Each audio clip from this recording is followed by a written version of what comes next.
Olá, sejam todos muito bem-vindos. Olha só, não passa esse vídeo, vamos ver o estado intermediário. A pergunta é: existe vida consciente após a morte? Depois que a pessoa falece, tudo se acaba, tudo é aniquilado, tudo se acabou? Ou, de fato, como a Bíblia ensina, existe vida consciente após a morte no estado intermediário entre a morte e a ressurreição? Existe consciência? Vamos ver isso na Teologia Sistemática do Dr. Norman Geisler. Olha só, 2 volumes, vamos ver no capítulo 7, tudo isso e muito mais logo depois da vinheta.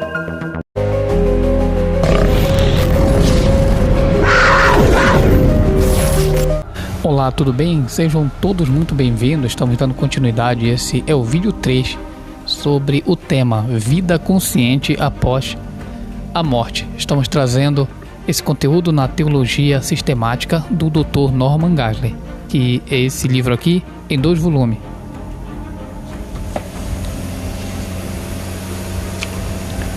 Se você ainda não tem, super recomendo que você adquira esse conteúdo. Muito bom. A gente vai tratar desse assunto agora no vídeo 3, resposta às objeções contra a sobrevivência consciente após a morte. Muitos dizem que morreu, acabou, mas não é o que a Bíblia ensina.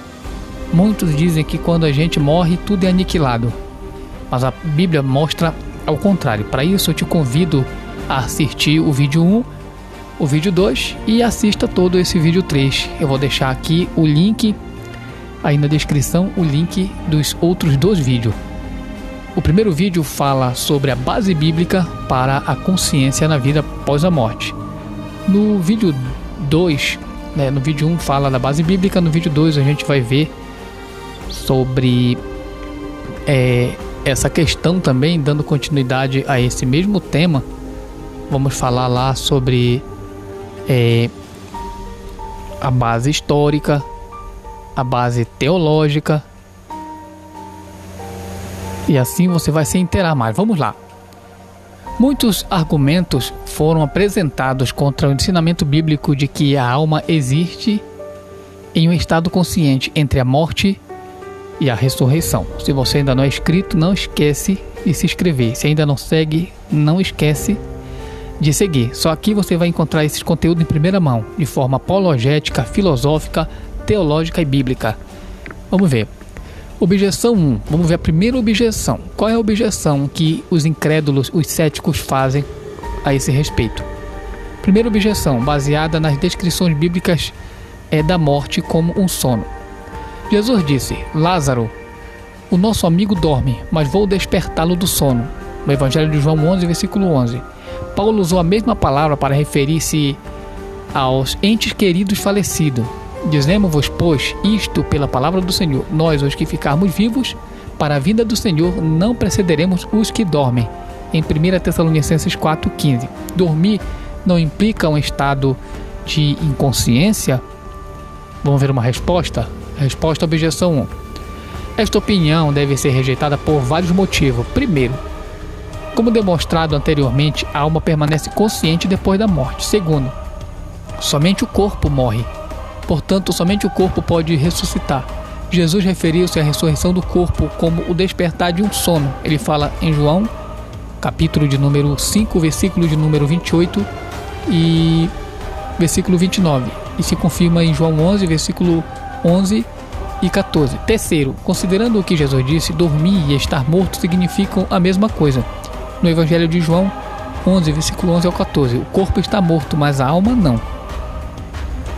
Quarto, dormir é uma figura de linguagem apropriada sobre a morte, uma vez que ambas têm a mesma postura, ambas são temporárias e ambas são seguidas por um despertar e um levantar-se novamente. Portanto, estes textos não respaldam o conceito de que a alma perde a consciência na morte. Muitos usam para respaldar, mas não é válido. Objeção 2. Baseada na analogia com os animais. Formas superiores de animais têm almas, uma vez que a mesma palavra hebraica para alma, nefesh, é usada a respeito de animais, assim como a palavra espírito, ruach, em Eclesiastes 3, versículo 21. Se as almas dos animais não sobrevive à morte, por que não deveríamos supor que a mesma coisa é verdadeira com os seres humanos? Uma resposta à objeção 2. Existe diferença significativa entre as almas humanas e a dos animais. Primeiro, os seres humanos foram criados à imagem de Deus, em Gênesis 1:27, e dominam sobre os animais, no versículo 28. Segundo, os seres humanos ressuscitarão, ao passo que não existe evidência de que isto acontecerá com os animais. Terceiro, a Bíblia afirma claramente que a alma humana está consciente depois da morte, mas a alma do animal não está. Você pode ver Eclesiastes 3, versículo 21. À luz destas substâncias e substanciais discrepâncias, a analogia não resiste. Vamos ver objeção 3, baseada em 2 Coríntios 5, versículo 1, diz: sabemos que a nossa casa terrestre está deste tabernáculo se desfizer, temos de Deus um edifício, uma casa não feita por mãos, eterna nos céus. Nesta passagem, Paulo parece estar dizendo que uma pessoa recebe o seu corpo ressurreto imediatamente depois da morte. Se isso for verdade, então não haveria estado intermediário envolvendo uma alma consciente e desencarnada. Esta afirmação de Paulo não dá nenhuma indicação da alma consciente e desencarnada. Ela não dá nenhuma indicação da existência de qualquer intervalo entre a morte e a recepção deste corpo permanente, o corpo da ressurreição. Qual a resposta? Vamos ver. Resposta à objeção 3. Existe pelo menos duas outras possíveis interpretações dessa passagem que não negam o estado intermediário desencarnado. A interpretação de um corpo transitório é sustentada por aqueles que alegam que um corpo espiritual intermediário é fornecido na morte. Com isto, a alma jamais desencarna. Por exemplo, você pode ver isso em Schaeffer, na teologia sistemática de Schaeffer. Outros opinam que Paulo não afirma categoricamente que o corpo é recebido no instante da morte, mas simplesmente antecipa o estado de ressurreição final. Esta última interpretação se encaixa melhor na declaração de Paulo, apóstolo, a respeito do corpo da ressurreição final, em 1 Coríntios capítulo 1. Capítulo 15, versículo 42 e 44. Esta interpretação de um corpo transitório entra em conflito com as outras referências das Escrituras a um estado desencarnado entre a morte e a ressurreição. Assim, em 2 Coríntios 5, versículo 1, em lugar de dar a entender que a alma está inconsciente ou que recebe um corpo intermediário, Paulo provavelmente está ensinando que depois da morte vem a antecipação final do corpo ressurreto permanente. Isto também se encaixa na sua afirmação anterior. Isto que é mortal se revista da imortalidade no versículo 53. Objeção 4, baseada na visão hilomórfica da alma e corpo. Nós afirmamos anteriormente que o homem é uma unidade hilomórfica, ou seja, literalmente forma e matéria, de alma e corpo. Como tal, a consequência parece ser que uma alma não pode sobreviver sem um corpo. Se a encarnação é um veículo necessário para a alma, como poderia ela sobreviver sozinha? Vamos ver uma resposta? Resposta à objeção de número 4. Se a alma e o corpo fossem idênticos, então um não poderia sobreviver sem o outro.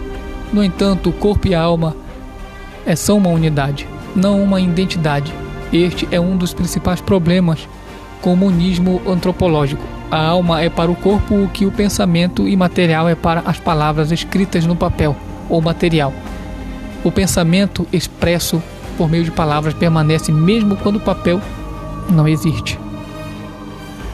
A Bíblia ensina que a alma sobrevive quando o corpo morre. Sim, a alma é incompleta sem o corpo, e ela espera a ressurreição quando será completa outra vez. Vai ver isso em 2 Coríntios 5, verso 1.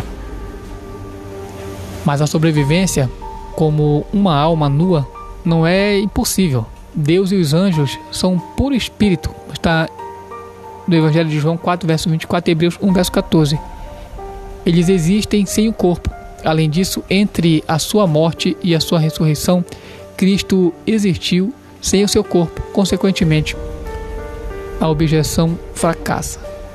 Objeção 5, baseada nos argumentos a favor do monismo antropológico.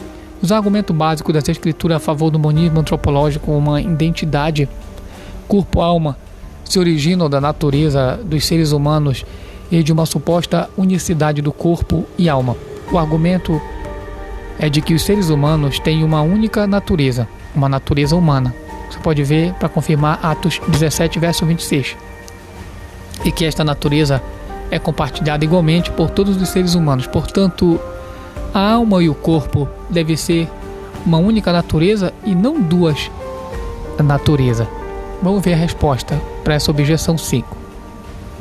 Estes dados podem ser interpretados de outra maneira, a saber, como ilomorfismo uma unidade forma matéria em lugar de uma identidade. Por exemplo, existe uma unidade entre um padrão e uma verte, mas os dois não são idênticos e o primeiro sobrevive enquanto a verte perece. Além disso, é verdade que nós temos uma única natureza, mas elas têm duas dimensões, como foi demonstrado acima. As duas não podem ser idênticas porque uma delas é material e a outra é imaterial. Uma delas é perecível e a outra não perecerá. Se você está gostando desse conteúdo, não perca a nossa série completa sobre a realidade do inferno. Veja nossos outros vídeos, o vídeo 1, o vídeo 2, o 3 e esse é o nosso último vídeo. Na próxima nós vamos estar continuando com a questão da ressurreição. A nossa série está top. Veja todos os vídeos em ordem para você entender todos os argumentos, todas as lições sobre essa questão. Aí nós vamos trabalhar no próximo sobre a questão da ressurreição em si. Não esquece de deixar teu like aí, se inscrever.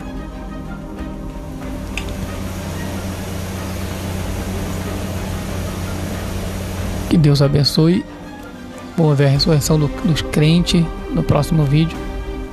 Vamos falar tudo sobre ressurreição. Vamos fazer da mesma forma que a gente está vendo aqui. Vamos ver a base bíblica, vamos ver a base teológica, a base histórica e objeções para a questão da ressurreição. Deus abençoe e fique com Deus. Eu quero orar pela tua vida. Se você está entendendo que Deus está te ensinando que existe vida consciente após a morte, então é porque Ele não quer que você vá para o inferno. Ele quer que você vá para o céu. Então não perca essa chance, essa oportunidade que Deus está te dando. Se você sente que está com a aliança quebrada, está desviado, se você sente que você precisa confessar, precisa servir a Jesus, aceitá-lo, quero orar pela tua vida. Senhor, eu te apresento essa vida. Se ela está, Senhor, tendo um desses pensamentos, desses sentimentos, não sei como está a vida dela, a luta dela, o coração, a alma, o espírito, eu peço ao Senhor, traga refrigério, traga paz para essa vida, perdoe os pecados dela, escreve o nome dela no livro da vida, liberta esta alma, transforma a vida dela. Eu não sei o tipo de vida que ela está vivendo, o tipo de luta. Eu sei que Tu é Deus para libertar e transformar e dar uma vida nova. Eu sei que Tu é Deus para trazer paz. Tu é Deus para soprar paz onde ela esteja e a liberdade, porque onde está o Teu Espírito, ali é a liberdade. Então liberta esta pessoa, transforma a vida dela, escreve o nome dela no livro da vida, perdoa todos os seus pecados, faz dela uma nova criatura. Toma ela em Tuas mãos, levanta do pó da cinza, usa ela como testemunha viva, como instrumento, como um vaso de honra ao Senhor. Faz dela uma bênção e que, Senhor, um dia ela possa comentar em um desses vídeos dizendo: Senhor, eu te agradeço, e comente: eu estava perdido e um dia encontrei a verdade, entendi a verdade e estou te servindo para a glória do Teu nome. Toma ela em Tuas mãos. Muito obrigado, fique com Deus e até a próxima. Se você ainda não conhece o nosso conteúdo, veja, pode adquirir Teologia Sistemática com o Dr. Norman Geisler. Olha só, 2 volumes 2 volumes dessa teologia. Você vai amar esse conteúdo. E que Deus te abençoe. Fica com Deus.